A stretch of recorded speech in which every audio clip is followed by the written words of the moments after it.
Are you thinking of moving to Aurora, Ontario, Canada? In this video, we're going to cover the pros and cons, the good and the bad, the ups and the downs of moving to and living in Aurora. We have a lot to cover, so let's jump right in.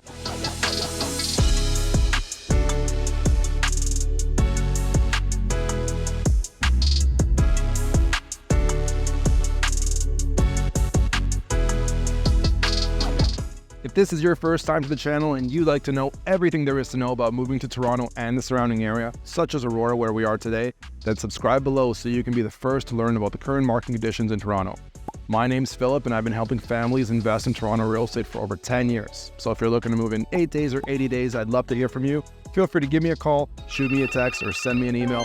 Happy to help you make that smooth move to Toronto. We're here in beautiful Aurora, Ontario today, just north of Toronto, around a 45-minute car drive from the center of the city without traffic. City over here in Aurora is bordered by King City in the west. We have Richmond Hill in the south, Stouffville in the east, and Newmarket in the north. Now, the town of Aurora was originally populated over 200 years ago. And there's a lot of heritage homes around the area. You can see some of them behind me. I'll show you a little bit more as we walk through this neighborhood. But the town actually has been recognized for preserving its heritage properties in a very good fashion.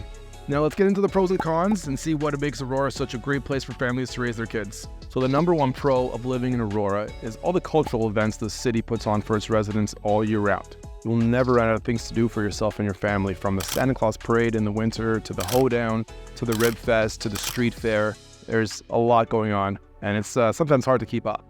So today we're in Town Park, one of the destinations for these events. There's a stage behind me, and in the summer months, every week there's a new performance going on, and this huge park you see behind me is filled with people.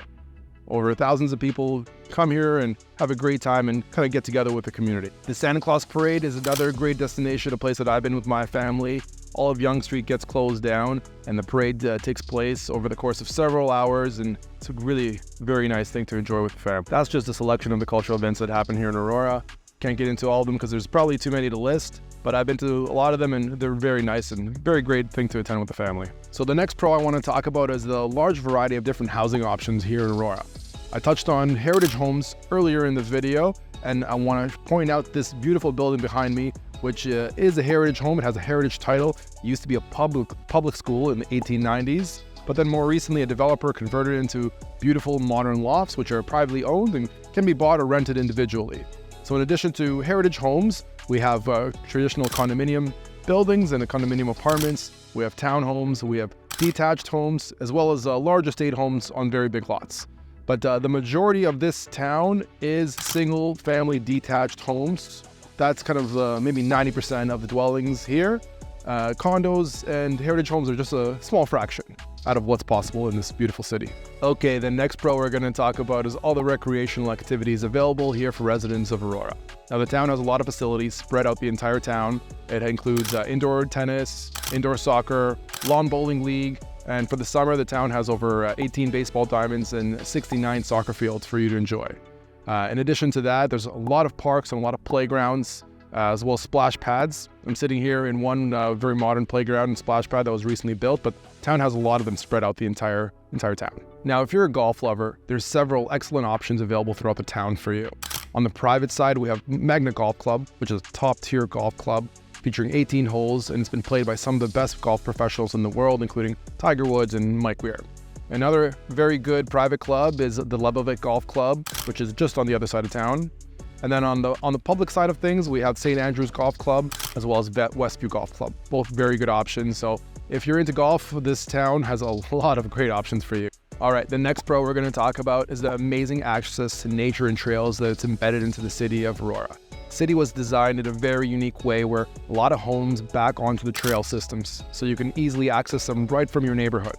The city in total has 62 different parks, 62 different kilometers of trails, as well as 800 acres of parkland. So if you're into nature, the city has everything you need to enjoy yourself in the great outdoors. Okay, the next pro we're going to talk about is a really important point for families considering moving here to the town of Aurora, and that's all the excellent schools available to them.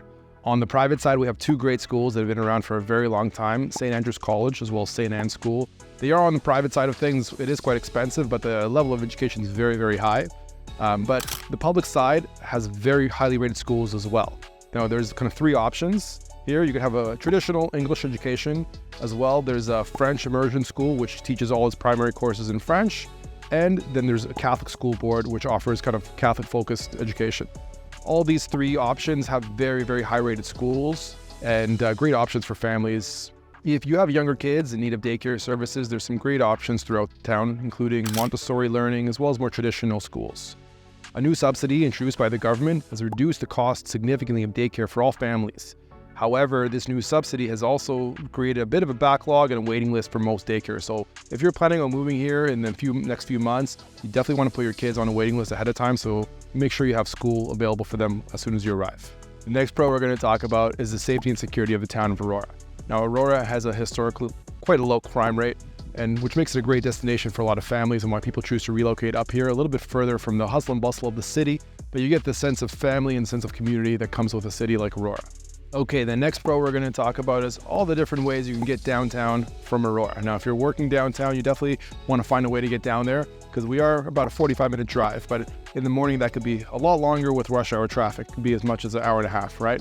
So here we have two major highways that go all the way downtown, including Highway 404 and Highway 400. Now, if you prefer to take the train, the GO train offers very efficient service on a constant rotation about every half an hour in the morning during rush hour, and then a little bit more spaced out throughout the day. But we have a great GO train station here in Aurora, which will take you downtown. In addition to the GO train, there's also GO buses that go downtown as well. And they come on a very frequent rotation during rush hour and then a little bit more spread out throughout the day. So lots of great options to get to your job because downtown is definitely a big job hub here.